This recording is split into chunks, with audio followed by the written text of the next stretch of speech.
Just take a look at that. Ducks on the right side right down here by the brush. Some of them in the water splashing around. The sun's getting ready to rise any minute now. It'll be sunrise. I can see it up on the mountains. Beautiful scenery, isn't it? Beautiful little scene. I thought this would be a good opportunity, you know, since we're right here, we're right by the water. I thought I would tell you a story about someone who really loved water and boats. Once upon a time, there was a young lady who greeted passing ships in old Savannah, Georgia, and was a genuine living symbol of true Southern hospitality. Day and night, she waved to passing ships, welcoming and bidding farewell to the hard-working sailors as they passed by. Her cheerful efforts over the years established her as an interesting part of maritime history, as well as one of Savannah's highlights of their coastal area. So who was Savannah's waving girl? Florence Martus, also known as Savannah's waving girl, was born on August 7th, 1869 on Cockspur Island in Georgia. Her father, John H. Martus, was a German-born ordnance sergeant at the island's Fort Pulaski. After Florence was born, the Martus family moved to the nearby Elba Island, where her father resumed the role of the lighthouse keeper. While living on the island, a powerful hurricane destroyed their home, forcing the family to flee and settle in Savannah. Several years later, upon John Martus's passing, his son George took over as the lighthouse keeper, and both him and Florence moved back to Elba Island. Following their move, Florence began to stand on the edge of the Savannah River and wave at every passing ship that went by. It was a habit that she maintained for 44 years. She would wave a handkerchief or a towel during the daytime and a lantern during the night. When ship captains spotted her, they would often acknowledge her by sounding their horn 3 times. According to legend, not one ship was missed during the 4 decades she was on duty. In 1931, George retired, and they both left the island. Florence Martus passed away in Savannah on February 8th in 1943, 3 years after her beloved brother. The siblings were buried side by side on the northern portion of Laurel Grove Cemetery. Their headstones read, "In memory of the waving girl and her brother. Keepers of the lighthouse on Elba Island, Savannah River, for 35 years. But why did she do it? Over the years, many have come up with fanciful explanations for why Florence waved to the passing ships. It must have really meant a lot to the sailors who braved the stormy southern Atlantic in rickety boats to know that someone out there was thinking of them, wishing them well, and hoping for their safe return. Local legends claim that in 1887, Florence fell in love with a naval officer who sailed away but promised to return to her one day. To help him spot her, she started standing by the river, waving to passing ships. Although they were never reunited, she stayed hopeful for the rest of her life, making sure that he would see her if he made it back. Although most people would probably prefer the sad love story, Florence herself claimed that she did it simply because she was lonely. She was a young girl and living on an isolated island with nothing to do but stare at the water and wait for ships to pass by. But who was she really?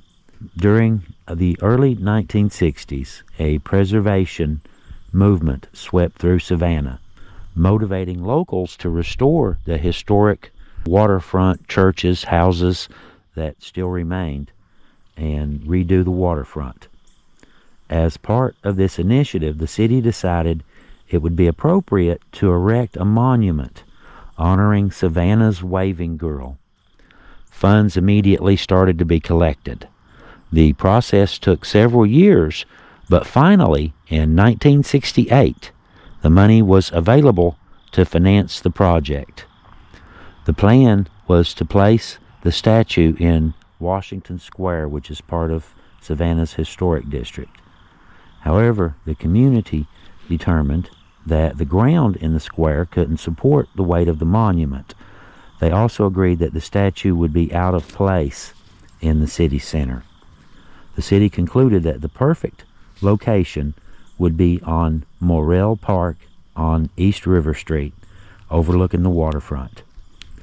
The artist, Austrian-born Felix de Weldon, designed the monument.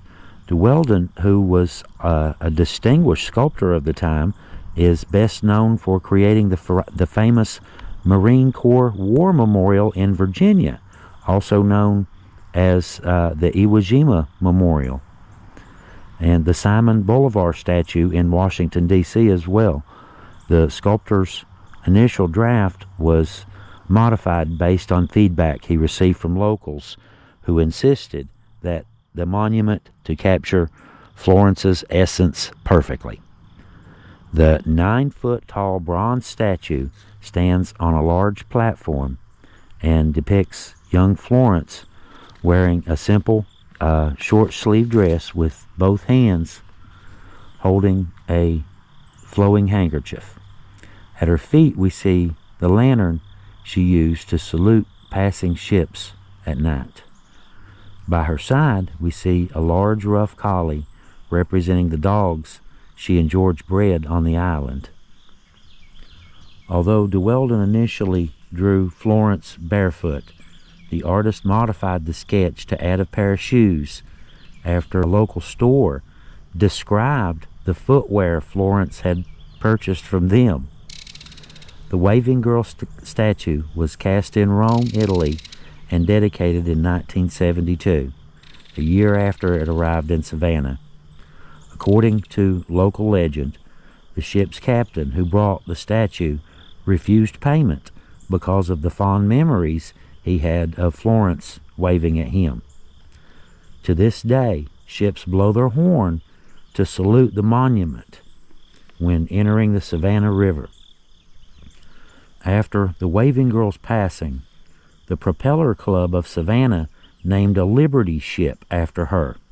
The SS Florence Martus was revealed in 1943 with a massive celebration on Cockspur Island. According to the Georgia Historical Society, the SS Florence Martus was the 30th out of 88 Liberty ships built in Savannah. Throughout the years, these historic vessels have been scrapped and only a handful remain today. The Savannah Bells ferry system that provides transport to several destinations across the Savannah River has 4 of those vessels in their fleet, named after notable women of the city. One is named after Juliette Gordon Low, the founder of the Girl Scouts of America. The second is named after Susie King Taylor, a free African American who educated black soldiers during the Civil War. The third is named after Mary Musgrove, a Native American who assisted General Oglethorpe during the founding of the Georgia colony. And the fourth, you know it. The fourth is named after Florence Martus, Savannah's celebrated waving girl. Her kindness and good nature live on to this very day. After all of these years, she is still reminding the sailors of the world that someone cares about them. And how cool is that?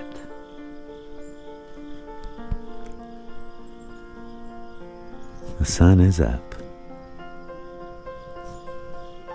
Just thought y'all might like that. You know, we do stories. It's what we do. Thought y'all might like that. Okay, get back to camping. It's sunrise. Stuff to do.